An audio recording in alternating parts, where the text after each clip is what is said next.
guys, Robbo46 here, welcome yourselves to my tips and tricks video for Ride 4. I know that a few people have been asking me for some tips for Ride 4, so I'm going to do my best to show you guys everything. So, braking markers. This is Mugello. There are a few to choose from. There's a 300 meter board, which is way too early for any of the bikes. There's the 200 meter board, which is mainly for super bikes. And then we go down to the 100 meter board, which is just there. And then there is also a 50 meter board, which if you're braking there, you're not going to make the corner at all. So some of them you can ignore.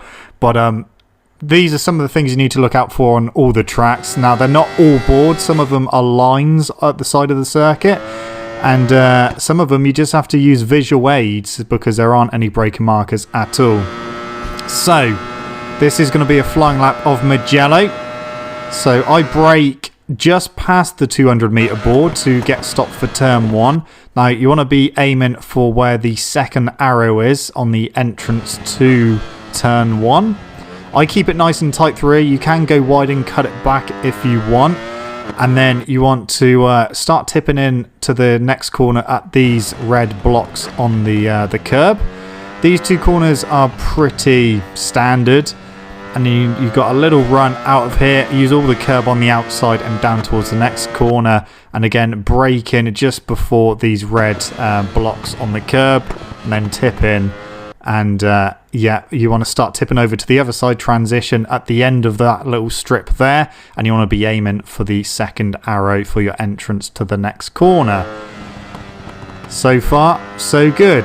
Down towards Casanova and Cervelli.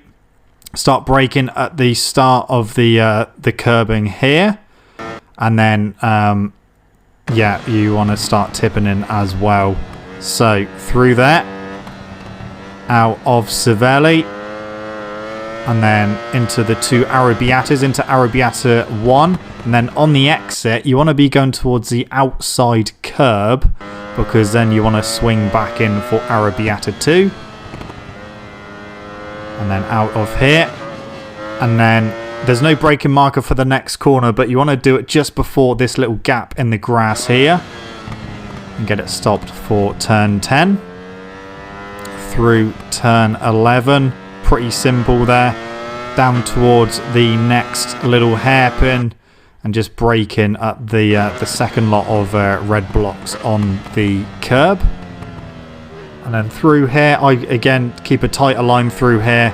And then we've got the S's coming up, and you want your bike straight at this point, and then you want to be aiming for the first apex for the start of the S's.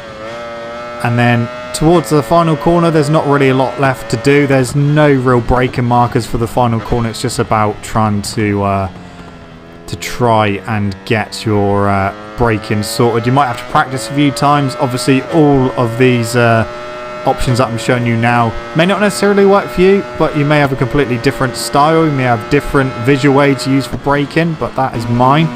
Now, Northwest 200. For the downhill bit, I use the lamppost, the first lamppost on the left to get stopped for this left-hander. And then up over the bridge. The next lot of braking markers that we'll be looking at mainly will be the chicanes, which will be coming up soon. So, out of here, we've got a long run now until we get to the next chicane. On previous ride games, I pretty much use the same braking marker. It's basically the houses on the left, the first set of houses on the left, although there is actually a braking marker on this game. And I find with this particular bike to brake just before you get to this marker to get it stopped. Obviously shifting down the gears to first gear for the chicane. And out you come. Run up towards the next chicane now. The next two are quite similar visual aids for braking.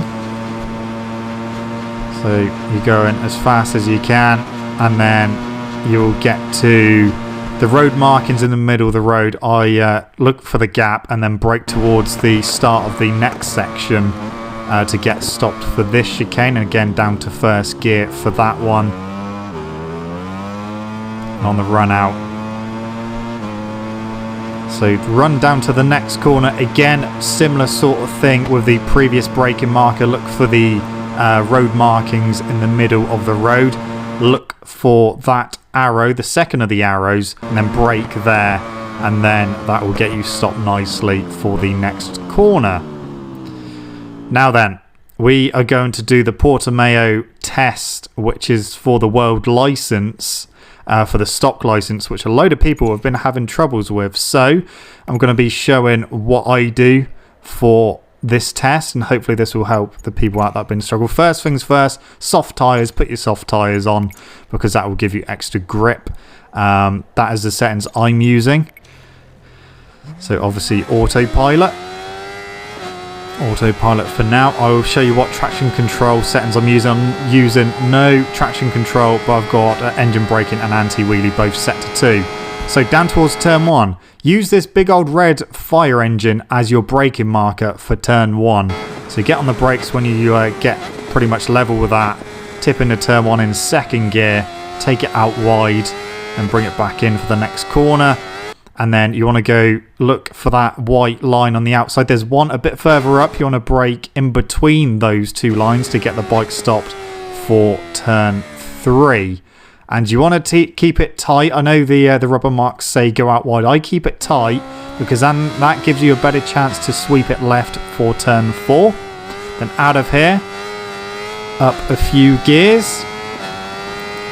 And then you want to start braking just as you see the start of the curbing on your right hand side to get it stopped for the hairpin. Down to first gear for that one. Out of here, I do use a bit of curb here, you don't have to, but make sure you use fourth gear through turn 6 and then down towards turn 7. You want to go towards the end of the arrow here to the outside curb to get it turned in nicely for turn 8. Now the fun begins because it's uphill, which isn't too bad on this bike, but going downhill, press the rear brake and keep holding it until the front end stays on the ground. And then the next braking marker is on the left hand side of the track, so you want to brake there and go down to second gear for turn 10.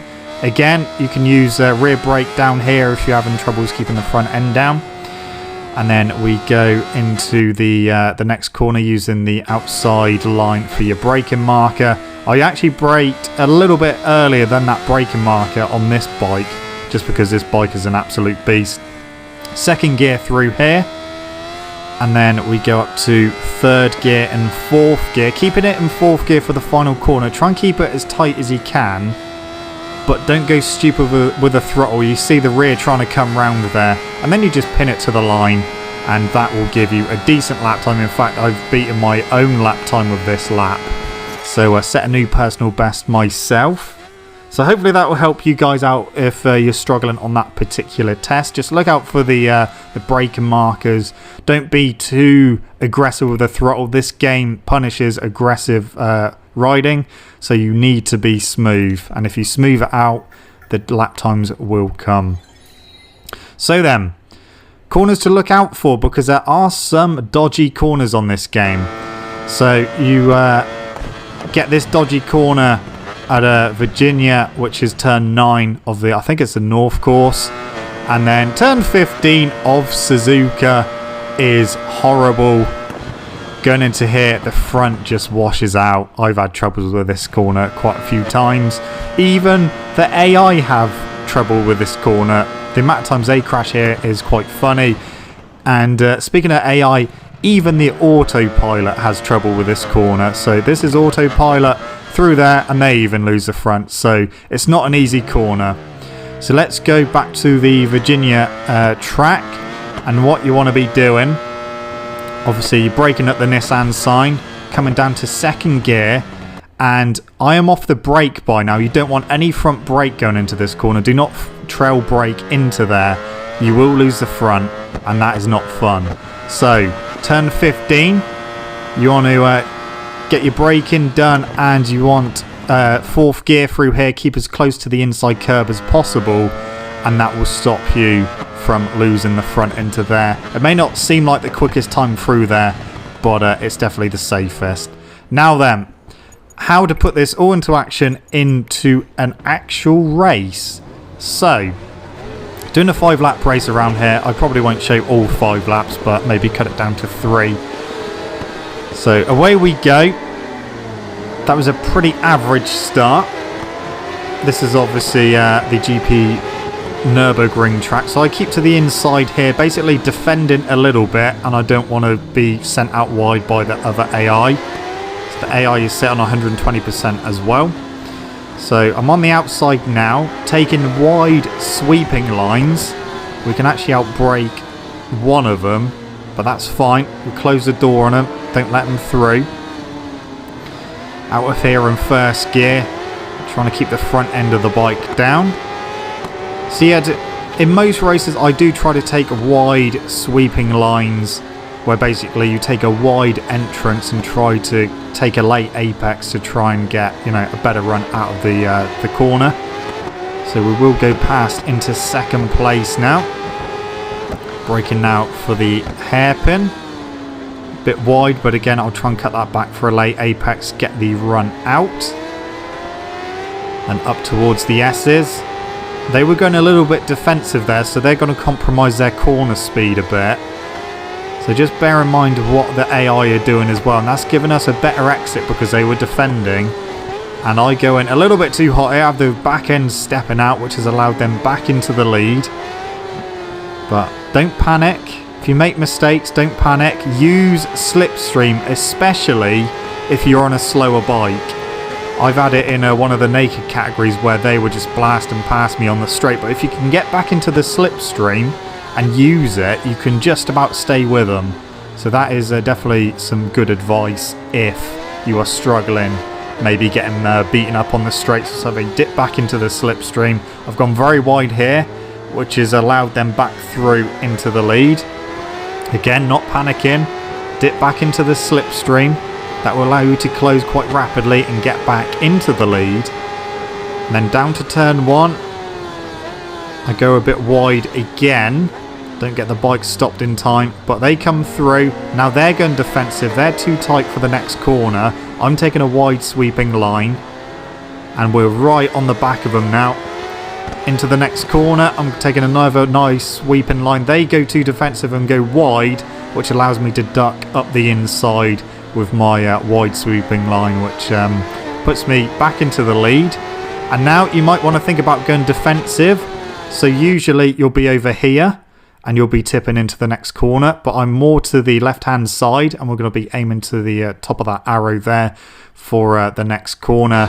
It's not always the quickest way, but if you can defend against the AI, then they're going to struggle to get past you. So defensive riding does help in certain situations. Sometimes the AI will just ride straight into the back of you because they are like that. So you just have to try and be careful. Sometimes they do try and avoid you, and if they do that, they just tend to run wide, and that allows you to keep the lead and to just extend it a little bit. But yeah, it's definitely a good tactic if maybe someone is really close to you. Just cover your lines, keep defensive, and they will struggle to get past you. Just cut them off if they try to blast past. But yeah, it's definitely the best way if, like I said, you are struggling. Maybe against a quicker bike. Maybe your tyres are worn out and they've got better tyres. I don't really seem to think that the tyre wear works for the AI on this game, because I have had races where my tyres have dropped off a cliff. Done a race around Utah in the rain. Well, not the rain, it was a drying track, and my tyres were chewed up within a couple of laps. And I had to go really defensive during that race just because they were all over the back of me, but they couldn't get past because I was going defensive. So the final lap, we've got a little lead, and yeah, we're just going to try and get to the end of the race and take the win. But yeah, guys, that is pretty much it. I hope some of you have found this useful. If you have, please leave a like. If you want more of these sorts of videos, then let me know down in the comments. I will try my best to do some more.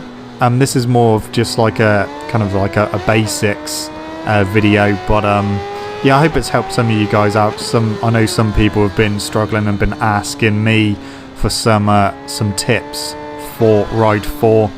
I am using the simulation physics and manual gears and everything. Also, another thing, you may find the rear brake a bit too powerful, so I generally avoid using the rear brake on this game apart from when I'm trying to keep the front end of the bike down. But going into corners, I stay away from the rear brake and just concentrate on the front. So just experiment as well. The best thing you can do, especially a track you don't know, is to practice. Learn the braking markers, learn the tipping in points, and just learn the gears, especially if you're using manual gears. So just experiment a bit. It may seem like it's going to take ages, but once it clicks, you'll start doing some really good lap times, and your racing ability will start getting better as well. But yeah, I'm going to leave you guys with the rest of this race. But yeah, thank you guys so much for watching. Don't forget to leave this video a like if you enjoyed it and if it helped you out. Subscribe to the channel for more content. I shall see you guys in the next video. Don't forget to stay safe and to wash your hands. See you!